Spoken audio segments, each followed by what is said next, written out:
Viral video kemacetan arus mudik yang terjadi di Jalan Lintas Sumatera pada pertengahan April tahun 2022.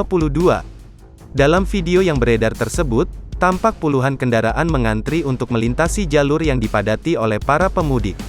Tak tanggung-tanggung, jalan yang seharusnya hanya dilintasi dalam waktu 2 jam tersebut membengkak hingga 3 kali lipat.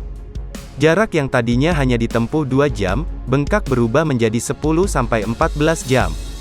Video viral ini dibagikan oleh akun Instagram @andreli_48 pada Minggu, tanggal 24 April tahun 2022.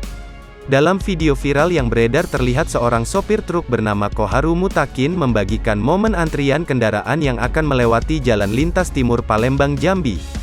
Terlihat kepadatan kendaraan muncul dan didominasi oleh mobil-mobil kecil.